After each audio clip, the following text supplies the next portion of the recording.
welcome to another episode of Conversation with a Chef. I'm Jo Ritty and I love sharing with you the conversations I get to have with talented and passionate chefs. It's the backstory, if you will, to the food they're putting up. I begin today by acknowledging the Wurundjeri people of the Kulin Nation, traditional custodians of the land where this conversation takes place. Land which was never ceded. Land where communities came together to eat seasonally, locally and without exhausting resources. I pay my respects to their elders past, present and emerging. Today I'm chatting to Anthony Dispensa at Ronnie's in the Intercontinental on Collins Street. Ronnie's is a casual eatery all about the fun. Owner Matthew Butcher has worked alongside the likes of Gordon Ramsay and Shannon Bennett. Matthew grew up watching his dad Ronnie cook in the family takeaway shop, and because of that experience he loves to bring people together over a good meal and a few beers. Apparently, Matthew also has a penchant for all things American and wants diners to come into Ronnie's and feel as though they're actually in the USA. I'd have to say, job well done. Enter through the heritage facade and you're met with a very Hamptons meets New York decor. That may sound like a whimsical confluence, but you'll understand when you see it. Chances are you'll be greeted by venue manager Eddie Tomeo, who's an absolute delight of a person and makes you feel welcome as soon as you walk in the door. Recent addition to the team is the very lovely Anthony Dispensa. He's fresh off the boat from the States and from working at high-profile restaurant Carbone. Anthony is already cooking up a storm and has created a menu influenced by his New York Italian roots. He's certainly cooked up a storm for me. I had the loveliest time at Ronnie's, being treated like a queen in the private dining room and having lovely chats to Anthony while he brought out dish after dish of deliciousness.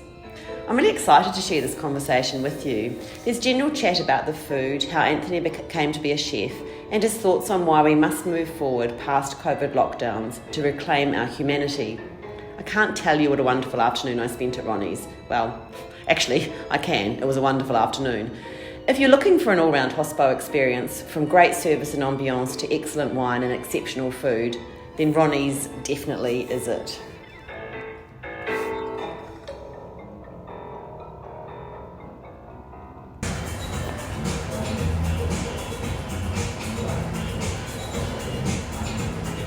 Good afternoon. How are you? Welcome to Ronnie, Joe. Thank you. I'm Eddie. Nice to meet you, Eddie. Lovely to meet you too.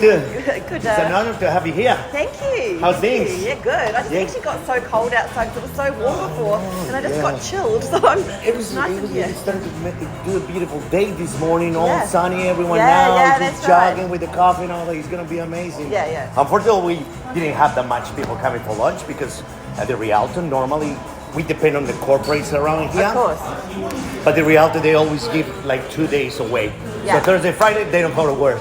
But the yeah. busy. So nowadays the trend is just to be busy, pumping over here daytime and nighttime on Monday, Tuesday, and Wednesday. I see. So yeah, I was expecting a lot of so people because of the interesting, sun. isn't it? Yeah. And there's like 50% occupancy of the hotel. I'll show you the hotel right here. So we are part of the Intercontinental Hotel Group. Yeah. We belong to the same group. Okay. Same owner. So we have over here the access to the beautiful vintage hotel. Oh my God! This is the beautiful. Intercontinental I Melbourne. haven't even seen it. Yeah, How have it I was, not? that was the Market Lane. Oh, that's amazing. Yeah, it's amazing. It's looked after by the city council as well, because even though it's a private property, heritage. it's a heritage Yeah. building. So if you're gonna, like, for example, this can be painted until we get an approval. Each of these doors is like $15,000.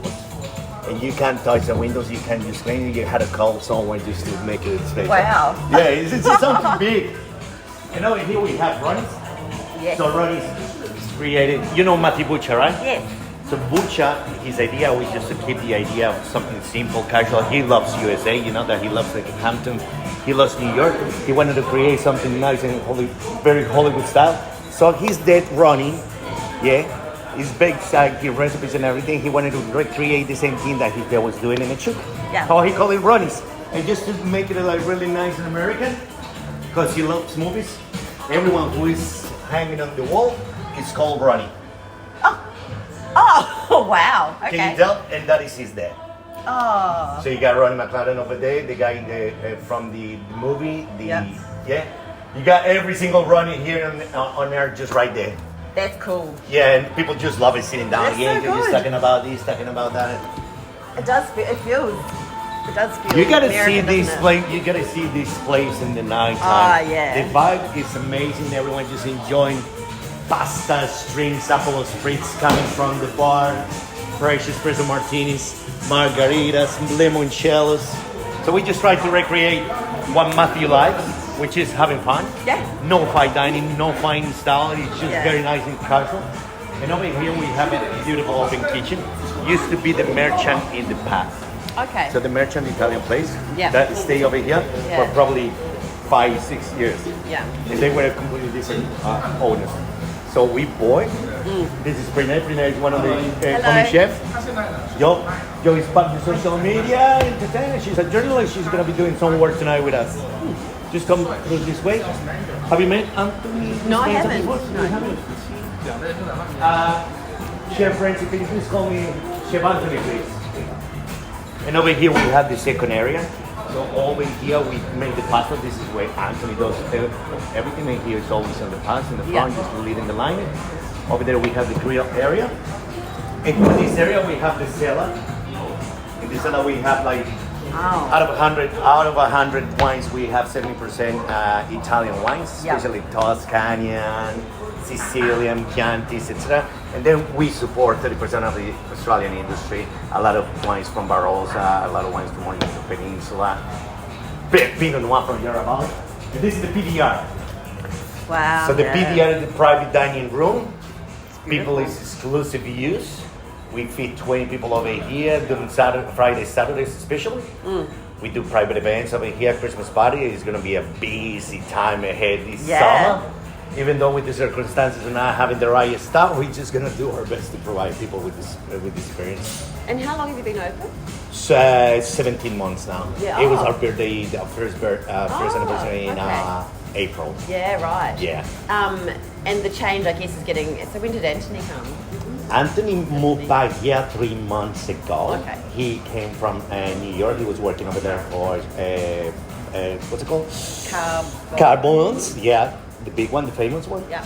And he also worked before. He's gonna tell you his Yeah, story. yeah. how's it Michelle, going? please. How are you? Nice to meet Talking you. about Hi. Mike, Hi. yeah. Yeah. Yo, over here. Yeah. Brilliant. How are you? I'm good, thank you. Good, Yeah. good. Well, we're going to put together some food for you so you can try. Amazing, and you've got some time to sit Absolutely. down as well. We'll, yeah, I'll yeah. do the food and then, Yeah, then we'll sit down. Thank you. I How's that? appreciate that. How's My that? pleasure. Yeah, awesome. All right, Thanks so much. I'll bring the menu for Yeah. you to have a look at it with the wine list as well. And would you like some still water, some sparkling? Sparkling would be lovely. Yeah. Thank you. Are you happy to sit down over here? This feels very This- flash for one. this is for you. This All right. is amazing. Thank you. Already done. Wow. Yeah, I told you, he always is very generous over here. Yeah. So I'm just gonna drop stuff and he's gonna explain it to you. Yeah, so we have a couple cool things. We have, it's a fermented focaccia. We basically ferment the potato and for the bread.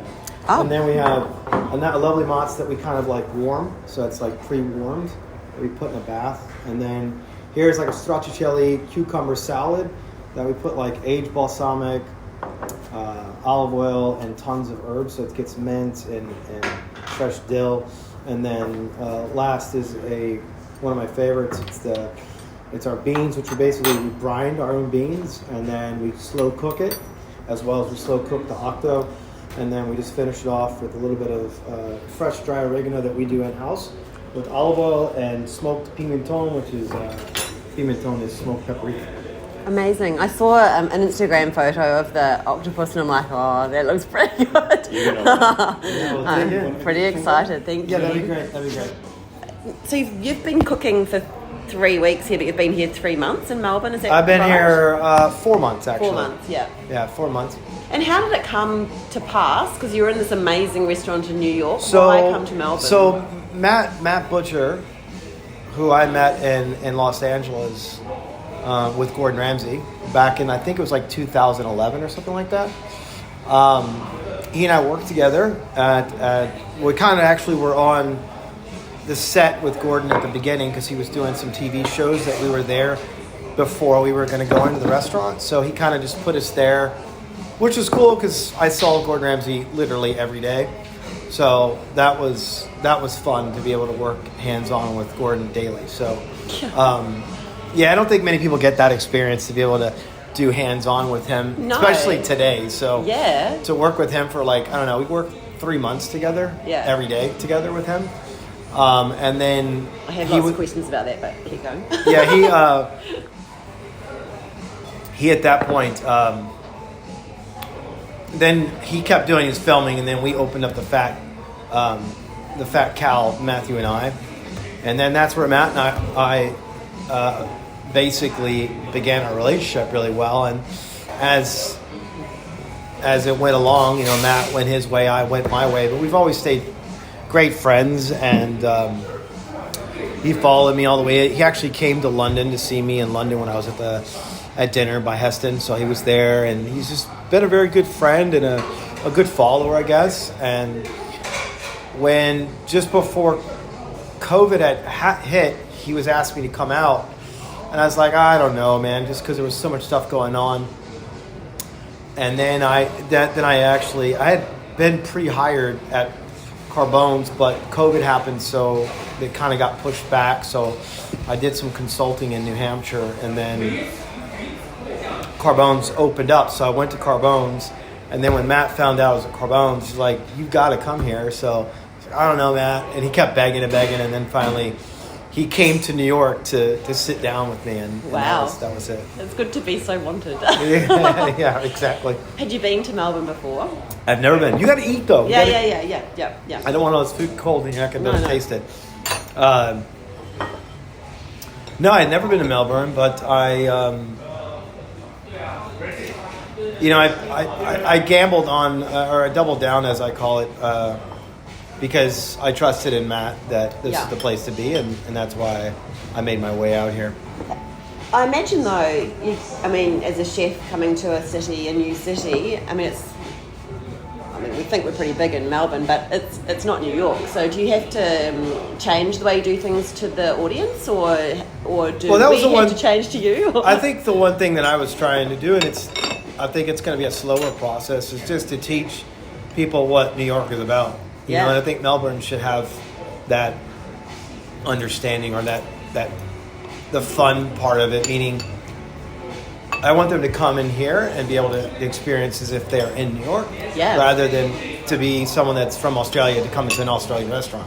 Yeah. I want them to get that experience that they're in New York, rather than they're in an Italian restaurant that wants to be. You know, I don't want to be in New York. We are a New York style restaurant, and I also want that same style of experience. Yeah. And there'll be things that we'll do as we grow and as we develop that will add more and more bits to it to be more involved with the customer. But right now it's just get them the food, get them experience, and get them the understanding of where we're trying to go. Yeah, and you've really changed the menu, so it's quite a big change. Yeah, it's about 90% change right now. Yeah, there's still some stuff on here that's Matt's. But yeah. Yeah, wow. So I wanted to say, like, how because to be working alongside Gordon Ramsay every day and working in all those Michelin star restaurants, you know, how did you get there? You know, how did I get into those restaurants? Well, what made you become a chef in the first place? Well, I think that's an easy one. I think at 4 years old, I was on the ground in my grandmother and grandfather's house, and I was always fiddling with their pots and pans. So it was just inevitable that I was going to somehow be a chef. Not to mention my last name Dispensa means the specialty ingredients. So it was just bound that I was in the food business. And my family has always been a part of the hospitality industry. Like, my dad's side of the family used to own the Balinese Room, which was a casino in Galveston, Texas. And then I was always around food growing up as a child as well. Yeah. Two of my dad's best friends were both in big restaurants. So I was always around that family, and my first cookbook was from Tony Vallone, and then when we moved to Connecticut, I was in the area meaning Connecticut, the East Coast in America, where a lot of the best culinary schools in the world were in the East Coast in America. So obviously I went to one of them, Johnson Wales, and it was just at that point, I don't know that I ever knew that my destination would have been where it is that I am today, but I think if there's one thing, God just puts you in a path of where you're supposed to go, and hopefully you can follow along his path and get to a point where you need to be. So yeah, no, that's right, and all the work you put in along the way, and the connections you make, as you say, and the people you meet, and the exchanges you have. Yeah, I mean, like I said, like look at meeting Matt and where we're at today, and yeah, and then but what is it about hospitality that keeps you there, I guess? I mean, you've worked in some amazing places. I think that food changes, doesn't it? Yeah. It's continually evolving, and when food evolves, there's challenges that go in. And I mean, if you look at food 15 years ago to where it is today, I mean, 15 years ago, I think was around the time Heston was getting his third Michelin star, and he totally changed the game of food in London. And I think between Marco Pierre, if you look at just London itself, it's like you have Marco Pierre White, who Gordon trained under, and then Gordon opened up all of his great establishments, and he developed a lot of great chefs. And then at the same time, you had this guy Heston, who no one really knew, was doing the same thing, and he evolved. And now you look at the scene in London, and the food is just so incredible. It's better than New York City. Yeah. I mean, the restaurants, and that's the thing I think people understand, is there's better food in London than there is in the United States by far. Because they're lucky enough to have the produce and the quality of ingredients that you get throughout Europe that you can't get anywhere else. Yeah. To be able to bring that into London is mind-boggling. Like to be able to bring antibiotical pork from Spain into London is incredible, and to be able to get the chickens that you can get from France and pigeons that you can get from France is really incredible. And that's the thing that's kind of cool about being here, is to see the culture that's going on here in Australia and what they do and how they do their own. They do the same thing with their ingredients. They're always evolving and getting cool ingredients in, and especially when you're surrounded around the ocean, you can get great produce and great fish and great. I mean, New Zealand has some of the best fish in the world. Yeah, that's right. America would love to have that style of fish, but and here I am in Australia, and it's right in the backyard. So absolutely. Cool. And then all there's some great dairy here as well. Gippsland is so rich with its produce, and there's lots of Italians here. So exactly right. I mean, a lot of Italians here. So which is cool. That's and. Like we hear things in some of those big restaurants, in the old school restaurants in London, and Gordon Ramsay's name is probably synonymous with the shouty chef kind of model, but things are changing these days. And are things changing, do you think, in London and New York as well, in terms of well-being in the kitchen? And well, I think the one thing about Europe is it does stand by a model of like the brigade doesn't it? So you're still working long hours, you're still working hard. Is there yelling going on? That I don't know. It definitely wasn't going on at Heston. It wasn't that way. It was an incredibly professional kitchen. So, I mean, I think just to strive to be your best is in itself is a challenge, and keeping people up to par and standards is its own challenge. But I mean, I think COVID has played a drastic measure in the culinary world around the world, because a lot of people have left the industry. Yes. And especially here, a lot of people left the country. Yeah. So you've lost a lot of that hospitality, which is sad. Yeah. Hopefully they'll start to come back in, which would be really cool. Well, I was just speaking to a chef and the owner yesterday at Boko restaurant, which is in Fitzroy, and they have a really specific well-being policy around 45 hours. No one works more than 45 hours. They have 2 consecutive days off, and and the chef was saying she's been in the industry 27 years, and she thinks that the Melbourne food hospitality was about to fold in on itself before COVID. It needed something to shake it up as well. Yeah. And I think it's given everyone pause to reflect on, what does hospitality mean? Doesn't it mean caring and nurturing and all those things? Well, it does mean all that thing. I think the one thing we just have to hope and pray is that everyone that's out there understands, because the one thing when you go to a restaurant, I think you go to a restaurant for what? An experience. So, I hope that that's not lost. I hope that you can still come in, because it's very hard to find those great hospitality people out there, but they're definitely out there. And I think that as time goes on, that people will start to come into this country, and we'll be able to get the lovely hospitality. Because I think when you sit down and you have a great experience between the food and the front, and you come together as a one, I think, man, there's nothing more great than having that experience. Yeah. And that's the one thing I don't want. That's the one thing, as being an old school kind of person, that I don't want to see lost. Because I think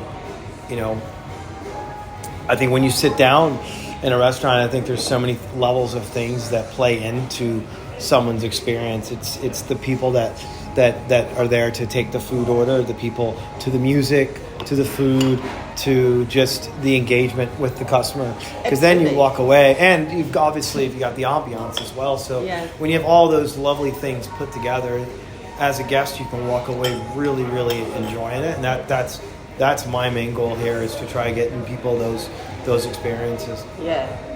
And what about your experience in the kitchen? Is it like you're working with heat and sharp knives and like deadlines of getting things out and so on? Do you find that, is it stressful, or is it thrilling? Is it what is it? I think what's most important is, like, if you're putting out food that you really love and you're very passionate about, I find that's the reward out of it. Yeah. And I think when you're able to do that, I think at the end of the day, you're happy about what you put on the plate, and it goes out, and that the customer's going to be able to get something that you put time in and really worked hard for. So I think that's my main goal out of everything. Yeah. And so as head chef, there's a lot of responsibility, I guess, with teaching and nurturing a team. What do you think your leadership is? I suppose most chefs are showing, aren't they, rather than telling? Is that what you do to get people to understand your vision? And well, I think, you have to show them. I think that's imperative, that you show them.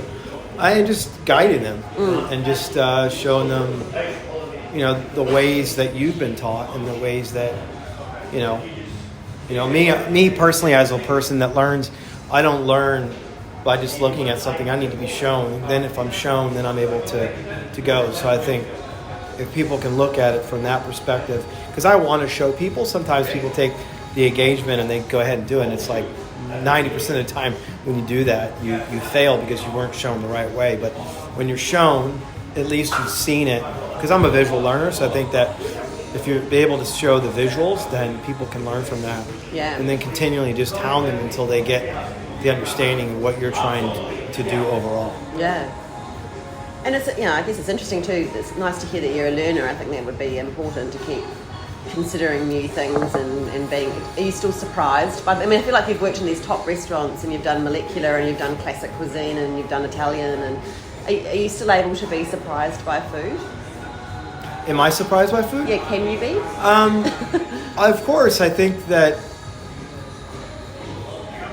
reading up on brining beans was a pretty cool thing, and then seeing about the ways of doing it and why you do it, and then actually just taking what you've read and then go and experiment on it. Yeah. That's a reward in itself, isn't it? So I think that we can't stop ourselves from learning by reading. So No. we read and continually read and look up things that we can inspire ourselves through other chefs and through other people. So I think that's what I live by. Yeah. And what would your advice be to young people who are considering becoming chefs? I would say the best thing to do would be to read the book by Danielle Ballou that's called Letters to a Young Chef. It's a brilliant book. I remember reading it a long time ago, and it's just really it's just a really good bio. And it just talks about Danielle Ballou's process of how he became a chef and understanding the senses and things like that. Because I think when you learn all those things, I think that's the steps of becoming a really good chef. A lot of people think they can come into a kitchen and boom, they're going to learn like that.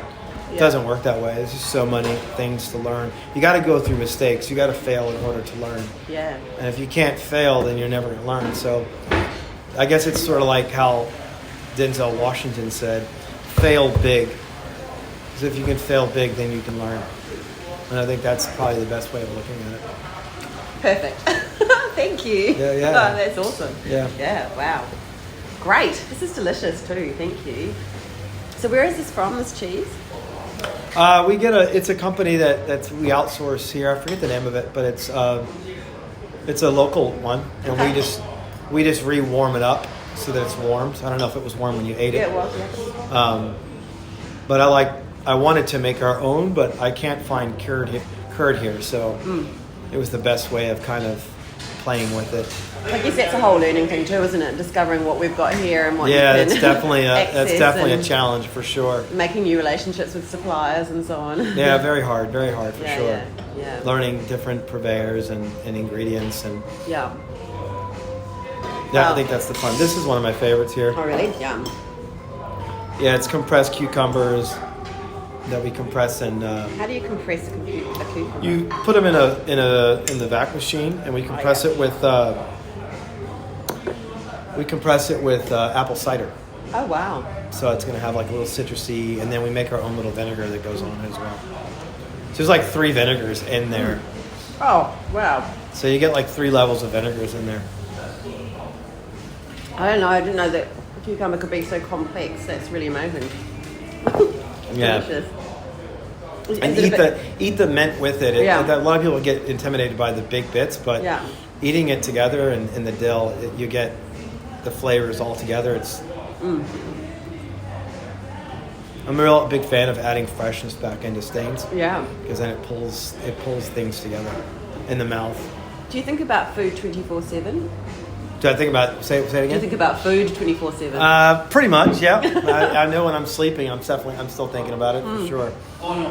Yeah, I love food, so Well, that works out well. yeah. And a lot of this is kind of the food that's here is a lot of food that's just kind of like stuff I grew up as a kid and kind of also things I've seen through my career, like octopus, going through Spain, octopuses everywhere.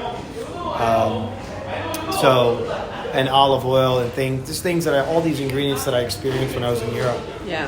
kind of brought me to come up with some of the things that we're doing here. Yeah. Well, congratulations. Well, thank you. I'm going to get some pastas for you now, okay? Thank you. Yeah, Yeah. absolutely.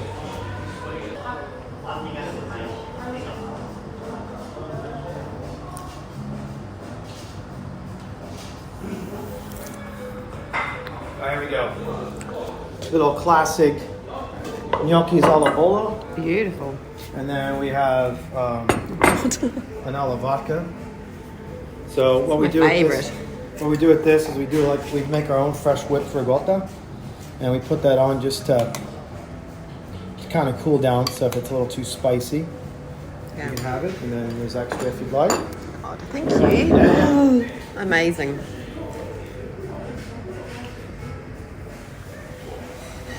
Salute. You don't have to eat everything. I know that I'm giving you a lot of food, so You are. it's just so you can have a little taste. This is good. This is it's got that a level of spiciness as Yeah, well. yeah, we make our own fresh chili sauce in-house. So we just take some chilies and we add it into the sauce. Do you make your own pasta as well? Yeah, that's all house made. Everything here is house Everything's- made. oh, wow. Okay. Yeah. Everything Your bolognese, do you let that Bolognese. you let it simmer for a long time? Yeah, we make our own sausage that goes in it. We make our own sausage. It's very similar to the way my grandma used to make it. And is there still a Ronnie's lasagna or? No, there's not. There's actually a new one that's coming on the menu. It's going to Okay. be veal. It's going to be veal saltimbocca lasagna, Okay. Wow. which is saltimbocca is a classic veal dish that's got prosciutto and sage, and it gets like a buttery, sagey sauce that goes on top. That's an actual classic dish. Yeah. So we're just going to take it and do like a white veal saltimbocca lasagna that we're going to do tableside Okay. Wow. for like 2 people. Yeah. So you buy it for 2 and then you do it for tableside. So it makes it a little bit more involved with the customer and they have a fun. Absolutely. That's what you were talking about before. It's the whole experience, isn't it? Yeah, I really want to pull into. Can't do too much straight away. Again, it goes back to what we were talking about before. just because there's not a lot of people in this that we can get, because so many people are gone from the industry. So until we can get more people employed and things like that, then we'll be able to do all those little bits. But the more customers we get in, the more opportunities we'll have in. And I think having Eddie here he's great. He's got the most fantastic personality, and he's great for the dining room, and people love him. So From the moment I walked in the door, it was amazing. Yeah, he's really great. Thank you. Don't let me hold you up. No, I'm here for you. Thank you. So I love that. How great. And you, so it's service tonight, Friday night. Is it going to be busy? It should be. Usually Fridays and Saturdays we're quite busy. Yeah. That's good. Eddie was saying having to get used to like lunch times in the CBD because not all the workers are back, and Friday. Yeah, that's the sad thing. Again, they're still doing that. I think it's time for. I pray that businesses will now say, okay, come back to work. Because they're hurting other smaller businesses, aren't they? So I hope that they can see that. Okay, now it's time to get back into the community. It's time to open up, and so that we can enjoy life and people can be working with one another, and we can be back to being a full community. I think because when you do that, man, life is great, isn't it? Yeah, well, exactly right. I think so. But as you say, it's about community and that ripple effect of the other businesses. And I think the ripple effect of the other businesses, and also too, it's just like nothing worse than losing that. I mean, I'm an old school kind of guy, so I think that when you lose the ability to speak to people and talk to people, it hurts us as humans. We need interaction with one another, and I think when you lose that, it hurts everyone. So I think it's time for us to come back as a community and as the world. We need to come back as the world, and we need to be rejoined and rejuvenated and believe in life and be a part of the world. What was it like in New York? It's very similar. I mean, it's people still very scared. It's people very about protecting one another, which of course that's natural. But I think that, like I said, now we know that we can be rejoined, and I think that sometimes you got to take the gloves off and let us be humans so we can enjoy life. So I hope that this will, with the new food and the new things that we're doing here, that we'll be able to bring people together and make people feel like they're in a family and having a family experience. And that was the whole intention here, is to have really good food, feel like you're at your grandmother's table or something like that, and you're having a good time and having really good food. For a private dining room, this feels quite homely as very well. Very special, right? Yeah, it feels like I am in a living room. Well, it helps to have the Chianti bottles too, right? Oh yeah, that's classic. Classic candle holders. No problem, no doubt. Yeah, wow.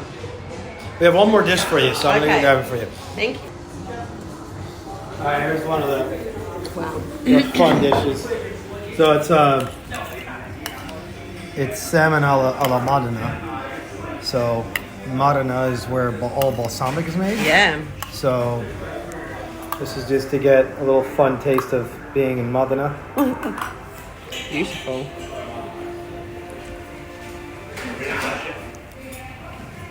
So that's parsnip, is it? Parsnip? It's parsnip puree with fresh parsnips. Oh my god, so great! It's such an underrated vegetable. What's your? If you weren't here and not on this menu, but what's your sort of go-to comfort food, I guess, or something that makes you feel happy?